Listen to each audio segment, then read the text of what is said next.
Alhamdulillah,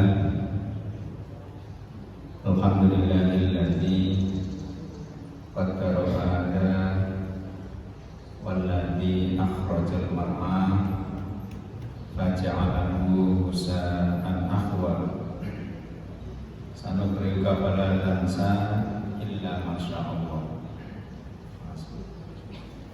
Asyhadu an la ilaha illallah wahdahu la syarika lah wa asyhadu anna Muhammadan abduhu wa rasuluh. Allahumma shalli ala Muhammad wa ala ali Muhammad kama shallaita ala Ibrahim wa ali Ibrahim fil alamin innaka Hamidum Majid.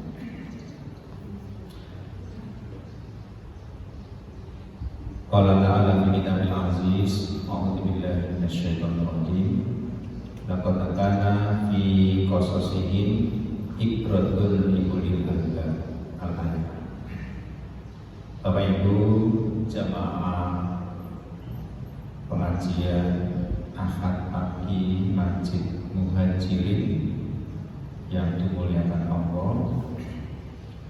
Pertama tentu kita tidak henti-hentinya mengucapkan rasa syukur kita kehadirat Allah Subhanahu wa taala, di mana alhamdulillah di pagi yang cerah ini kita masih diberikan kesempatan oleh Allah Subhanahu wa taala dan juga masih diberikan kesehatan sehingga Bapak Ibu bisa menghadiri pengajian rutin Ahad pagi ini dalam kondisi sehat walafiat. Mudah-mudahan kehadiran itu Bapak semua mendapatkan ridho dan taufik dari Allah Subhanahu wa taala. Salawat wa salam mudah-mudahan tetap terlimpah atas junjungan Nabi besar Muhammad sallallahu alaihi wasallam. Kesempatan yang baik ini tema yang diberikan kepada saya adalah menggapai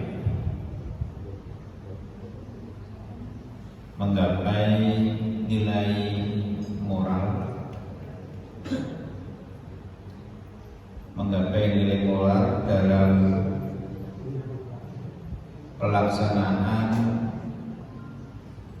dalam pelaksanaan atau peringatan hari-hari besar Islam. Menggapai nilai moral dalam peringatan hari-hari besar Islam.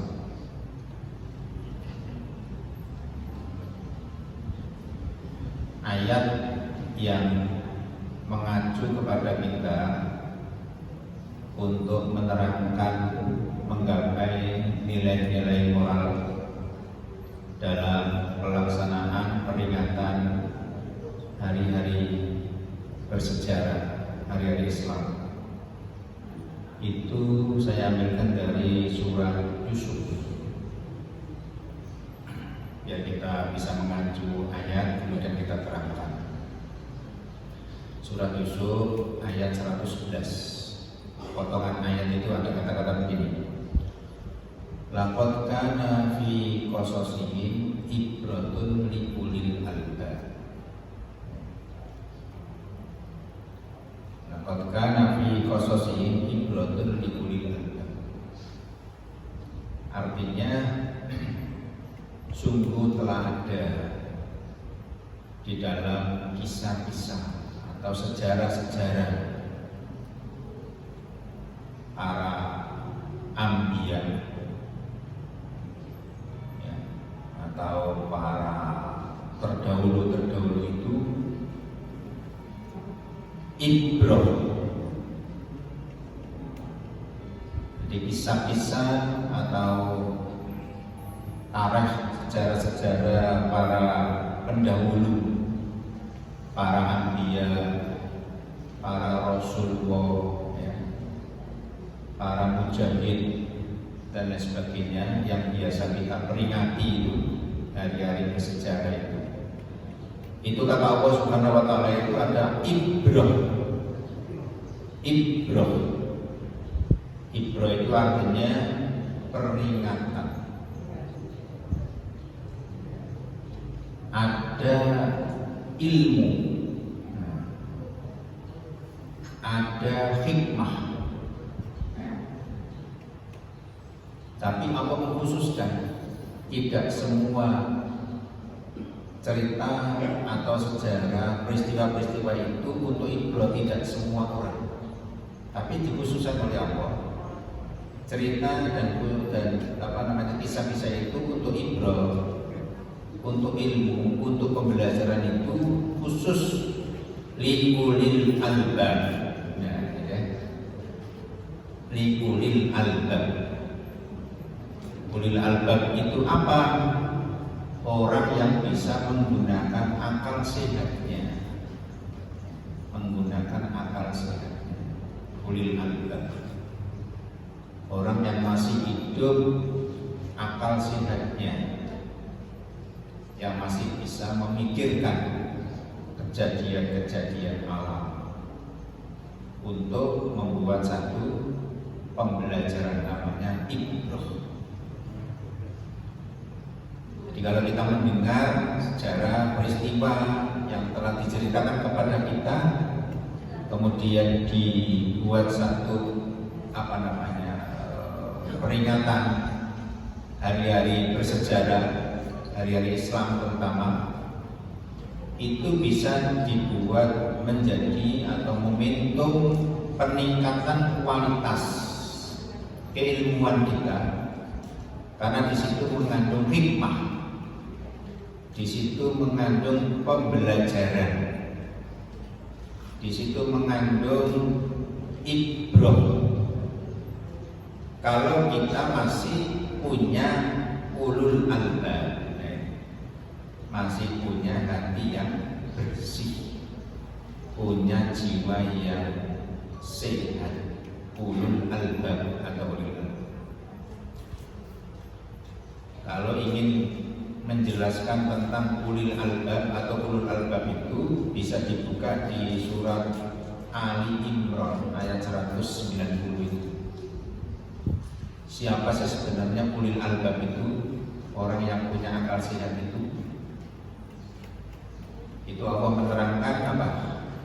Di dalam ayat itu, inna fi khalqis samawati wal ardi wa ikhtilafil laili wan nahari la ayatil liulil albab.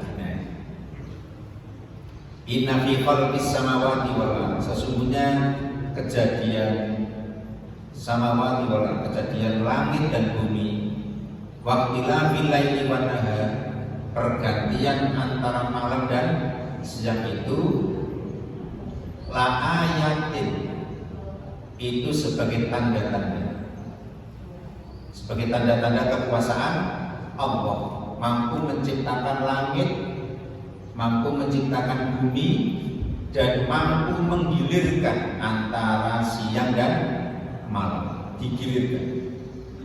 Nah, kejadian-kejadian alam seperti itu, termasuk adanya hujan semalam itu, sudah berapa bulan tidak hujan. Kemudian begitu ada hujan, walaupun kualitasnya tidak terlalu besar, tapi kan sudah seger, juga usah nyirami. Ya, itu kan biasanya yang ini siap-siap nyirami. Alhamdulillah pagi ini kita tidak nyirami kembang karena sudah disiram. Siapa sih nyiram? Allah. Nah, kejadian-kejadian alam, pergiliran antara siang dan malam itu, kata Allah, la ayatin, itu sebagai ayat tanda-tanda. Tanda-tanda apa? Liulil albab, kekuasaan Allah bagi orang yang punya akal sehat. Nah, siapa akal sehat itu? Ulil albab itu. Nah, ini alladzina yadhkuruna Allaha qiyaman wa qu'udan wa 'ala junubihim wa yatafakkaruna fi khalqis samawati wal ardh rabbana ma khalaqta hadza batila subhanaka wa qina adzabannar. Ternyata ulil albab itu adalah alladzina yadhkuruna Allah, orang yang selalu yadhkuru, orang yang selalu ingat. Ya, ingat kepada siapa? Ingat kepada Allah atas terjadinya alam ini, kejadian alam ini. Baik pada waktu qiyam, pada waktu berdiri, ya. Wa qu'udan, walaupun dia dalam kondisi hidup. Wa 'ala junubihim, sekalipun dia dalam kondisi berbaring.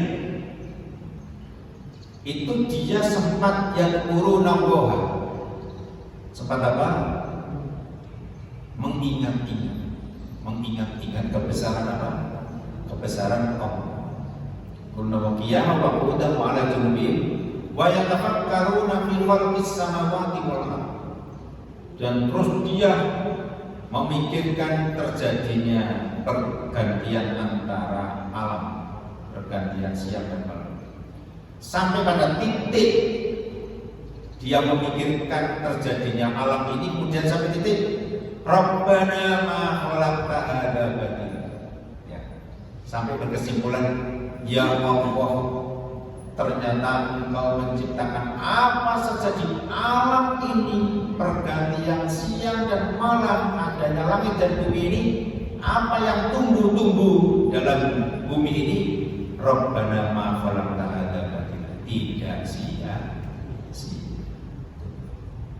Jadi tidak ada yang sia-sia. Apa yang diciptakan oleh Allah di muka bumi ini tidak sia-sia. Kita bisa membuktikan adanya apa saja ciptaan Allah di bumi ini tidak sia-sia. Jenengan itu jangan diam.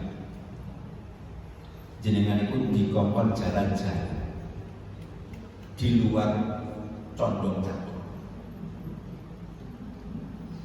nengok cangkringan, nengok perambi, nengok Harjo, kudu ndelok sake, ya, nengok pantai, ya toh, Parangtritis, Baron, Krakal, lain sebagainya. Ya toh, bermalam di sana, pagi-pagi menghadap ke laut. Ada apa di sana? Nah, di sana. Ya toh. Kalau kepingin nih Tawangmangu, bermalamlah di tempat bibit obat itu, ya. Tanaman yang mengandung obat itu. Jenengan kemudian bisa merasakan, ya Allah, ternyata di bumi ini tidak ada satupun tanaman yang tidak berkhasiat. Semua tanaman yang di lingkungan kita itu berkhasiat tinggi untuk pengobatan. Saya pernah ke sana sama tampil masjid kami itu, program kerjanya di sana Semarang, di Wisma Tanaman Obat. Setelah subuh itu diajak orang yang nunggu di situ, ya kan? Palanya di situ, kemudian muter-muter di tanaman obat. Diperlihatkan, ini rumput begini, kanggone emah, iki tanaman begini untuk sakit untu, iki tanaman begini untuk, semua tanaman ini tuh ada namanya dan ada khasiatnya. Semua. Saya masih ingat itu teman saya ada masuk angin, temen-temen, kemudian suruh temannya sama-sama kita, sama teman-teman, carikan obat di apotek yang punya apa, yang menunggu itu. Pak, nggak usah ke apotek. Lah mana? Tak carikan suket sing rodo dawa. Gitu. Suket rodo dawa dicarikan di situ itu. Ning kono ono suket sing dawa-dawa sing biasanya kita papas, kita bakar-bakar itu. Ning kono itu berharga. Suket itu diambil satu, kemudian diginikan keluar anginnya, keluar apa itu? Keluar apanya itu? Keluar airnya. Lah airnya itu dicucuk, sing masuk angin. waras. Aku sampai Rabbana ma khalaqta hadza, apa yang ditumbuhkan oleh Allah itu tidak sia-sia. Kita yang di sini cuma nggak tahu. Akhirnya semua apa saja pemohonan atau rumput-rumputan itu kita pangkas, kita bangga. Karena apa? Karena kita itu belum sampai ulul albab. Nah, kalau jenengan mriko, wah godhong apa wae. Yang dikurung besar itu ono godhong jenenge godhong yang memabukkan itu apa? Apa yang dari Aceh itu? Ganja. Aku kepingin ngumpul ganja tapi kurang. Jangan Pak, itu dilarang karena dilingkari sendiri, nggak boleh. Hanya bisa dilihat ganja itu kayak gini, itu kanggone campuran apa. Ya tanaman biasa. Jadi apa saja tanaman 184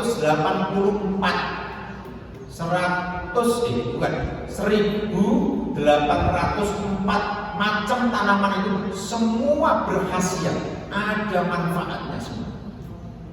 Untuk obat itu karena kerjasama dengan Jepang. Jadi kalau jenengan mriko, ya kan, terus melihat itu, ya Allah, ini biasa ini ngapain rumahku tak injak-injak. Tanaman ngono ning kono dirawat satu berapa hektar itu? Enggak boleh, karena apa? Ada khasiat. Nah, bagi orang yang iman kepada Allah Subhanahu wa taala, karena itu ditumbuhkan oleh Allah, hanya bisa merasakan Rabbana ma khalaqta hadza batil. Tenang, ternyata apa yang diciptakan oleh Allah itu semua tidak sia-sia, ada manfaat. Nah, oleh karena itu kejadian-kejadian alam, ya kan, kemudian dimuradikan, disinonimkan dengan sejarah-sejarah, peristiwa-peristiwa para yang dibawa oleh para nabi, para rasul, para anbiya, para mujahid itu, yang kadang-kadang kita peringati di lingkungan-lingkungan kita itu penuh dengan ibrah, penuh dengan pelajaran. Penuh dengan pelajaran. Jangan sampai kita itu kemudian ada peristiwa-peristiwa tertentu kemudian kita peringati hanya begitu saja hilang. Setelah peringatan itu tidak membekas, ya, tidak ada akarnya, tidak ada pengaruhnya dalam kehidupan kita. Padahal kaya dengan nilai-nilai spiritual. Kalau kita pikir, coba ibu-ibu yang gampang-gampang saja, bapak-bapak ini gampang-gampang saja. Karena kita menggapai nilai spiritual dalam peringatan hari-hari bersejarah Islam itu, menggapai itu kan mendapatkan, mencari, menggayung nilai-nilai itu. Kita ini kan sudah puasa, sudah Idul Fitri, kemudian apa lagi? Sudah Idul Adha, kemudian sudah haji, peringatan haji, kemudian yang terakhir ini sudah apa? Kita baru masuk tahun baru Islam, namanya Hijrah. Nah, biasa saudara-saudara kita pada peringatan-peringatan ini. Baik-baik saja peringatan-peringatan itu, tapi tidaklah bisa diambil apa? Diambil nilainya. Jangan sekedar rutinitas atau sekedar apa?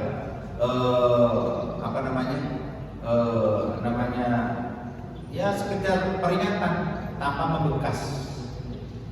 Satu misal itu. Ada saudara kita yang haji, kemudian peringatan juga bersama. Nah, ini kan, alhamdulillah bisa mendoakan. Tapi bagi kita seharusnya bisa mengambil satu pembelajaran. Pembelajaran apa? Pembelajaran di dalam semua manasik haji yang 8 itu, ya. Itu kalau kita ambil dalam pembelajaran kehidupan itu kaya sekali dengan apa? Dengan peristiwa-peristiwa itu. Satu misal, ibu, Bapak-bapak, di dalam haji itu ada namanya sa'i. Gimana? Sa'i itu apa? Lari kecil antara apa? Safa dan Marwah. Itu yang dilaksanakan oleh para hujjaj, para haji. Kita di sini hanya bisa mendengarkan, bisa mengangan-angan. Harapannya kita yang di sini itu mengambil peristiwa itu sebagai momentum, mengambil nilai spiritualnya. Apa itu sa'i? Apa itu dimulai dari apa? Safa. Kenapa diakhiri di Marwah? Nama-nama itu ilmu ini, Bapak Ibu. Tidak sekedar nama. Sa'i itu artinya usaha. Siapa yang usaha dulu itu? Peristiwanya siapa itu? Hajar. Ketika ditinggal siapa? Ibrahim mencari Tuhannya di bukit sangat jauh, Turisin. Kemudian Hajar dititipkan Allah di sebelah makom, ya, namanya Ka'bah, yang di situ tandus tidak ada apa, tidak ada air, tidak ada apa, ditinggal begitu saja. Sebagai seorang istri yang cinta kepada anak, sayang kepada anak Ismail itu, mendapatkan sesuap nasi atau seceguk air. Usahanya namanya sa'i. Ngalor ngidul, pikiran sampai dilukiskan dalam sa'i itu 7 kali. Semangatnya seorang ibu untuk mendapatkan seceguk air untuk anaknya. Coba kesana kemari. Tapi karena dia mencarinya itu dari Safa sampai titik terakhir Marwah, maka itu untuk pembelajaran apa? Setiap orang itu harus ada bergerak, usaha. Dengan catatan apa? Dengan catatan ketika kita beribadah, ketika kita berusaha, apapun bentuknya usaha kita, harus syaratnya itu 2. Pertama, diniati dengan ikhlas. Niati dengan ikhlas itu apa? Safa, karena arti safa itu ikhlas. Orang kalau berbuat, orang kalau usaha, orang kalau ibadah, kok diawali dari keikhlasan, kemurnian niat itu, dia akan mendapatkan marwah. Marwah itu apa? Kepuasan. Jadi orang itu kalau bisa melihat peristiwa-peristiwa yang seperti itu, dibuat satu momentum pembelajaran. Pembelajarannya apa? Meningkatkan kualitas spiritual kita, meningkatkan kualitas keagamaan kita. Dari nama itu saja, apa itu sa'i, apa itu safa, dan apa itu marwah. Sa'i melambangkan setiap orang harus ada usaha dari kurang baik menjadi baik, dengan catatan apa? Dengan catatan harus dimulai dari safa.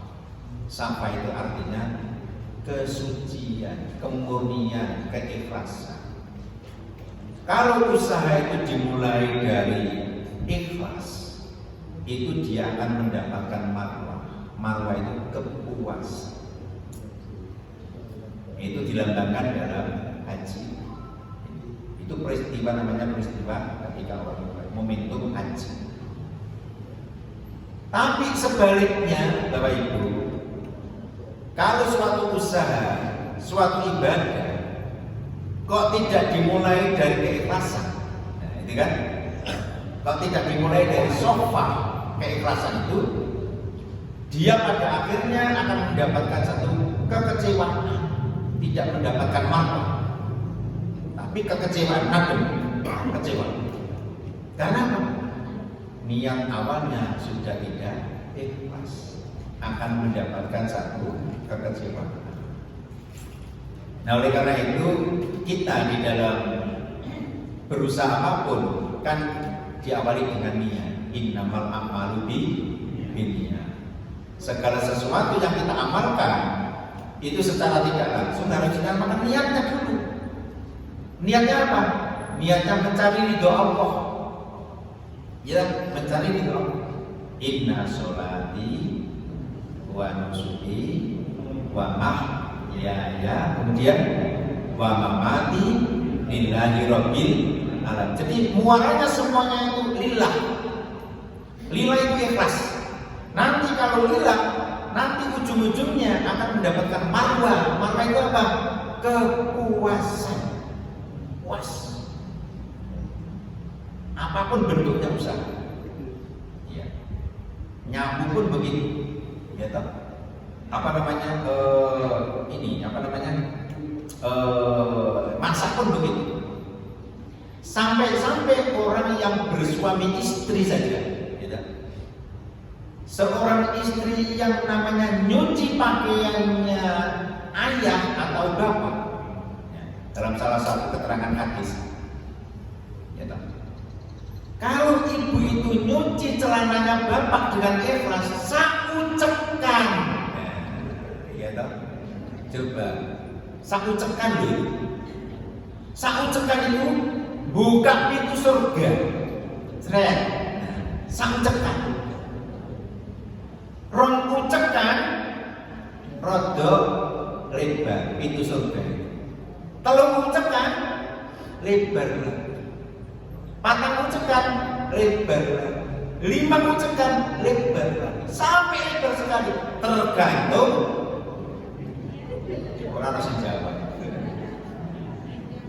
Tergantung ucekan.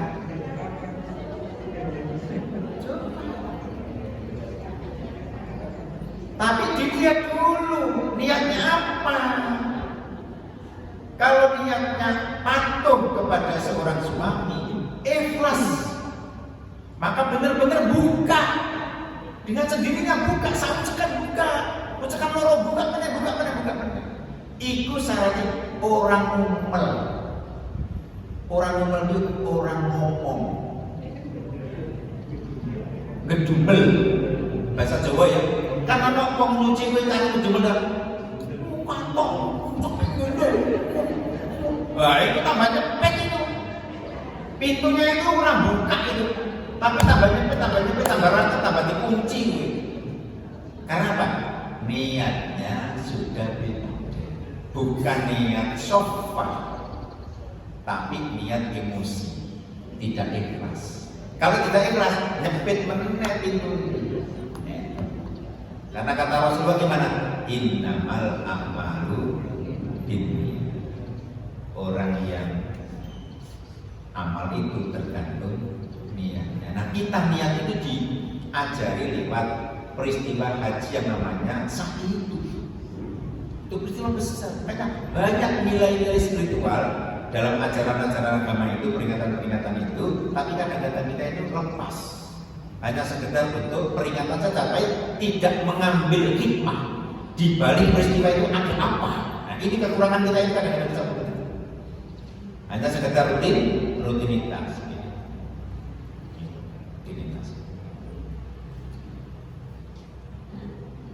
Jadi kan pulau terangkan ini kan sebenarnya.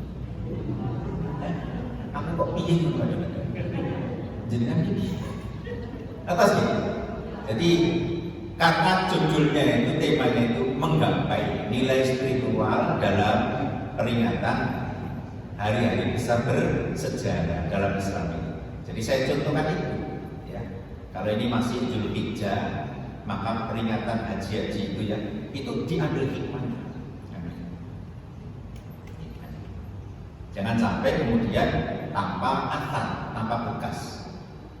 Karena apa itu sangat menghargai orang yang tidak sekedar mengikuti mendengar, tapi bagaimana pesan-pesan yang diperistiwakan itu kemudian diambil suatu pembelajaran. Makanya ayat itu saya baca dan saya pakai di sini surat Yusuf ayat 11 itu. Laqad kana fi qasasihim ibratun liulil albab. Cerita-cerita itu ada ibrah, ada pembelajaran Nah, tidak semua bisa mengambil pelajaran Ibrahim peristiwa-peristiwa itu, tapi dikhususkan oleh apa itu? Liulil albab, orang yang mau benar-benar menggunakan akal sehat, masih bisa memfungsikan dengan maksimal. Nah, berpikir alladzina yadhkuruna wa qiyaman wa qu'udan wa 'ala junubihim wa yatafakkaruna fi khalqis samawati. Itu contoh satu peristiwa haji kita ambil dari sakit, karena itu fundamental untuk kita. Semua amal, semua usaha harus dimulai dari apa? Niat yang ikhlas. Kalau niat yang ikhlas akan mendapatkan apa? Marwah. Apa artinya marwah? Kepuasan. Jadi jenengan bisa ngolah sendiri. Ngolah sendirinya apa? Berarti kalau begitu mafhum mukhalafahnya, pengertian sebaliknya, orang yang niatnya tidak benar pasti akan mendapatkan apa? Apa? Kekecewaan. Begitu, itu namanya mafhum mukhalafah dibalik pengertian. Jangan mengharapkan apa kepuasan kalau niatnya saja tidak ikhlas. Makanya saya contohkan, walaupun cuma nyuci satu cekal, tapi ikhlas tidak gumel, tidak gunem kepada siapa yang pakai celana itu, terbuka itu pintu surga itu, tergantung kepada apa? Ucapan. Nah sekarang ibu saya tanya, nyuci celananya bapak itu berapa ucapan?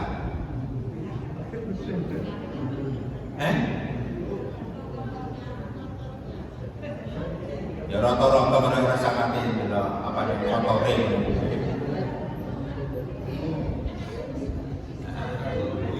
Ucekan, 100 ucekan, 10 ucekan, gua tambahin juga.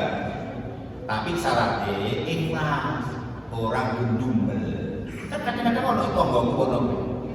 Nyuci kalau ngomong, ini kotor meneh.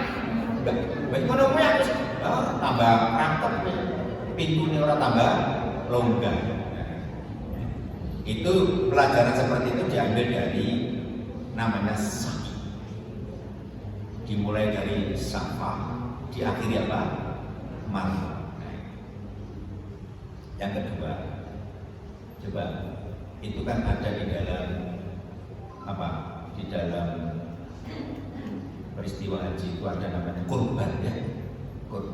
Kurban itu intinya akan menyembelih apa? Hewan, ya, menyembelih hewan. Kurban. Itu juga peristiwa penting. Tapi kadang-kadang kita terjebak peristiwa hanya penyembelihan kemudian kita bagikan. Itu baik juga, nggak masalah. Tapi kadang-kadang kita itu terlupakan nilai dari penyembelihan apa? Begini Bapak Ibu, karena ini menggapai pembelajaran, menggapai nilai spiritual. Kita itu kalau bisa mengambil dari sisi spiritualnya, ketika menyembelih hewan itu kan punya sifat. Rata-rata hewan itu kan punya sifat, ya kan? Apa hewan itu? Sifat yang menonjol. Sifat yang menonjol apa hewan? Kalau saya katakan itu bisa 3. Hewan itu punya sifat pertama, ya tahu? Itu egois. Hewan itu mentingkan dirinya sendiri. Jadi kan punya pitik, ninggal rumah, sampai menerima rokok makanan itu, mulai digawa diri lagi nih, kancane nututi, digawa diri nih. Ngono ini sifat apa? Pitik, sifat hewan. Menang deh.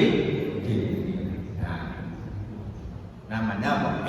Egois, mentingkan dirinya sendiri. Itu sifat hewan yang pertama. Sifat hewan yang kedua itu adalah serakah. Serakah pokoknya wis kudu kabeh dulu. Liyane orang serakah. sifat hewan itu rata-rata hewan itu tidak bisa memilah dan memilih mana yang halal, mana yang haram. Sing penting ning ngarep mesti dimakan. Tidak tahu itu apa goreng-gorengi tuan rumah atau tidak, sing penting ono gerek ngarepe mesti digondol. Padahal itu persiapan untuk sarapan ayahnya. Begitu ibunya keluar beli kerupuk, kucingnya naik ke meja, ono gerek loro yang siap untuk sarapan ayahnya dimakan cicing lain. Itu halal atau haram itu untuk kucing? Loh, orang harus jawab. Ya kan? Haram atau halal itu untuk kucing? Kucing itu tidak tahu. Oh, sing gerai ini haram karena untuk persiapan ayahnya. Oh, enggak tahu. Sing penting ning arep halal atau haram, dia pasti nyapok. Karena itu memang sifat hewan. Nah, coba. Tiba-tiba hewan yang punya sifat tiga itu, apalagi egois, serakah, satunya tidak tahu halal dan haram. Tiba-tiba kemarin lusa Idul Adha itu hewan itu kita sembelih. Kita sembelih hewan. Padahal punya sifat apa tadi? Tiga itu. Seharusnya kita yang menyembelih, kita yang merasakan, kita yang makan itu, kita yang nyate itu ngambil pelajaran. Pelajaran apa? Sifat hewan itu juga harus disembelih. Jangan sampai ada pada, ayo jawab. Loh, kawan, apa di dong, namanya orang asing jawab. Jangan sampai tiga sifat itu ada pada manusia. Kalau masih ada sifat tiga itu ada pada manusia, berarti tak banyak. Ayo jawab. Orang asing jawab. Iya, di tingkat apa saja. Neraka, ya kan? Kabeh, gagai kabeh. Jabatan apa wae dipegang. Ono iki, ono iki, ono iki. Sampai wong siji 18. Coba. Kita ora ono apa sing iso. Oh, wae. Itu mementingkan dirinya sendiri. Tidak tahu ini haknya orang ini, haknya orang ini. Semua sikat. Kalau itu ada pada manusia, ingat ini. Tahu banyak orang ini seperti, ayo jawab. Sampai aja jawab.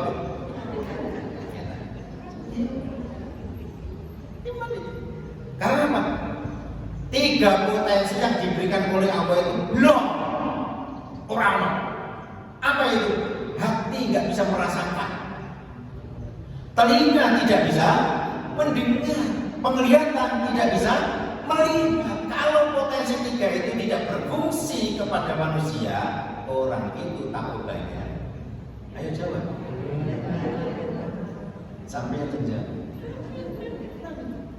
Itu dilukiskan itu dalam surat Al-A'raf itu. Surat Al-A'raf 108:79.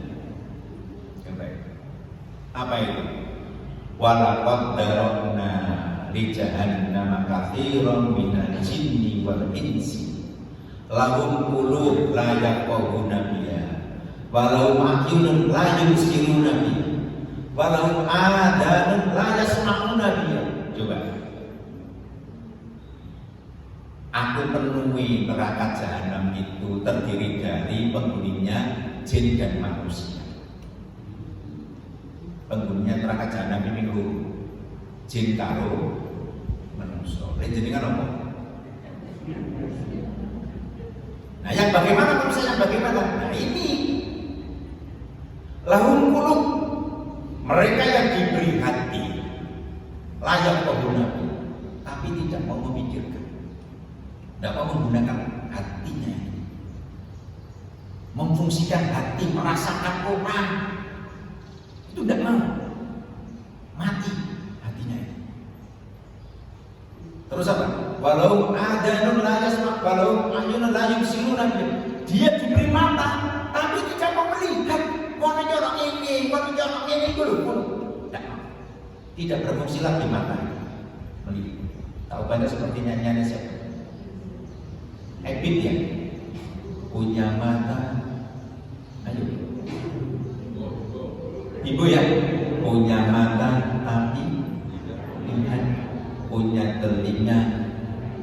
Nah, ini kan kok pinter nyanyi. Gue nih ngomong nyanyi di B. Nyanyinya karo ingat ustate. Lahum a'yunun la yubsiruna biha. Kemudian yang terakhir, lahu walahu adanun, dia diberi adan, diberi ini loh, telinga. La yasma'una biha. Dia tidak mau menggunakan yasma'u, dia tidak mau mendengarkan. Agar rakyat seperti ini loh, tidak mau.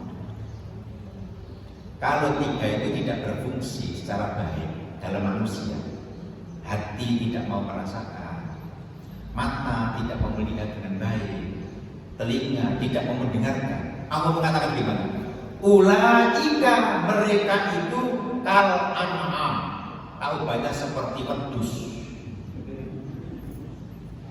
Coba seperti sapi sing di sembelih, tapi atau sembelih manusia kok disembelih. Diumpamakan saja seperti ulaika kal an'am. Kal itu masih ringan bahasanya. Mereka itu tahu banyak seperti saja. Seperti apa? Seperti sapi binatang. Coba. Seperti kucing. Manusia kok dikawan seperti kucing. Kucing itu masih mendingan. Apa mau contohnya kucing apa Pak? Gerak loro diambil siji. Saya duwe kasihan. Lek manusia. Piro regane gerak loro? Piro pusake? Ini ono kuwi. Ini pasar kono iki piro? Gerak wis gorengan maksudnya. Loro kuwi piro? Ngambil ini siji meneh, pol-pole ning 13.000, isi loro sak besek, 13.000. Itu kucing. Tapi kalau manusia sudah tidak bisa lagi memfungsikan hati, penglihatan, pendengaran, coba sekali ngambil uang rakyat itu sembunyi-sembunyi tanpa pemberitaan itu 50 triliun orang balik. Umpamakan saja ya, 1 miliar milik ditukok ke gerai pusake sapi ora gerai. Coba tuku gerai 1 miliar itu lepran ton untuk konsumsi wong sak depok ini sak bulan. Itulah kejahatan manusia. Makanya Allah mengatakan ulaika kal an'am, mereka itu tahu banyak seperti hewan. Terus diteruskan ayat, bal hum adall, bahkan lebih hina daripada. Hinanya apa? Hinanya itu kalau kucing ngambilnya cuma 1 atau 2, tapi kalau manusia coba berapa ton ini? Ulaika kalkan balum adal faulaika hum ghafilun, diakhiri dengan ayat karena mereka itu ghafilun, orang yang lalai, tidak ada yang memperingatkan. Nilai-nilai itu sirna begitu saja, tanpa ada pembelajaran, tanpa diambil nilai spiritual. Sekedar apa? Peringatan nuzulul Quran, peringatan Isra Mi'raj, Nikono, kan? Tapi tanpa diambil nilainya. Nah kita itu kadang-kadang kehilangan nilai spiritualnya itu, kehilangan nilai spiritualnya. Maka saya di sini diberi kesempatan ini menggugah Bapak Ibu, mari kita Peringatan-peringatan seperti itu baik, dengan catatan apa? Diambil ibrah, diambil pembelajaran, dibuat satu acuan kehidupan kita sehingga dari baik menjadi lebih baik, menjadi lebih baik. Apalagi hijrah, ya, apalagi sekarang hijrah boleh peringatan hijrah, tapi ada semangat kepingin beda, kepingin beda. Hijrah itu beda. Bedanya apa? Dari baik menjadi lebih baik. Minat dulumat ila nur, dari gelap menuju apa? Terang. Dari malas menuju orang harus menjawab. Dari malas menuju giat. Ya, dari tidak tahu menjadi tahu. Itu namanya hijrah. Apalagi jenengan itu hampir semua orang muhajirin. Majlis saja namanya. Ya, pindah-pindah semua. Kan tidak ada orang asli sini. Cuma keturunannya kecil-kecil itu keturunan sini, lahir di sini. Jenengan rata-rata orang mau ini. Gunung Kidul, Busakir, Kediri, Blitar, Ustati, Lamongan, Pak Arkai mana aslinya? Jambi ya, Jambi apa? Jenengan Bumi Ayu, ya. Coba simpanan putih itu jilbab putih jenengan dari mana? Jawa Timur putih, Malang. Orang mungkin kalau sudah ada niatan pindah itu, ya tadinya Malang, besok saya ingin masuk ke dalam kota, tambah ceria. Biar jam segini ning Malang, saya pakai daster jam segini. Begitu masuk ke kantor, yang ini wis ada wis ayu bawa jilbab putih, waduh. Itu namanya apa? Hikmah dari hijrah, pindah dari baik menjadi lebih baik, dari malas menjadi giat, dari tidak bisa menjadi bisa. Itu inti dari perubahan. Tak banyak seperti Rasulullah Shallallahu Alaihi Wasallam dari Mekah, cuma ada beberapa saja yang masuk Islam dalam 13 tahun. Begitu masuk Madinah, berduyun-duyun, datangnya saja disambut oleh para rakyat Madinah dengan kata-kata apa? Tola'al badru alaina. Nah itu sambutan dari orang-orang Madinah menyambut siapa? Rasulullah Shallallahu Alaihi Wasallam. Kepingin lebih baik, kepingin lebih meningkat segala sesuatunya dalam hal spiritual keagamaan kita. Tadinya rotok ngantuk, begitu ada peringatan hari hijrah, hari peringatan hijriah menjadi orang. Tapi begitu peringatan hijrah tambah ngantuk, berarti apa ngono? Tidak ada sifat perubahan. Makanya di dalam ayat itu innallaha la yughayyiru ma biqaumin hatta yughayyiru ma bi anfusihim. Allah tidak akan merubah keadaanmu sehingga kalian itu bisa merubah keadaanmu sendiri. Jadi yang bisa merubah kita itu bukan siapa-siapa, tapi diri kita sendiri. Nah, semangat hijrah itu bagaimana nih? Apa? Semangat kepingin beda, tapi bedanya lebih baik. Dalam Quran dinamakan minat dulumat ilan, dari gelap menuju terang. Bukan dari terang menuju gelap, tapi dari gelap menuju terang. Dari tidak tahu menjadi tahu, dari malas menjadi giat. Nah, itu kalau kita gambarkan dalam kehidupan kita, luar biasa peringatan-peringatan. Saya kira itu ibu, bapak-bapak yang bisa saya sampaikan dalam rangka menggapai nilai spiritual dalam ajaran peringatan-peringatan hari besar Islam di lingkungan kita. Mudah-mudahan bermanfaat untuk kita semuanya. Kurang lebihnya mohon maaf. Bila taufiq wal hidayah. Assalamualaikum warahmatullahi wabarakatuh.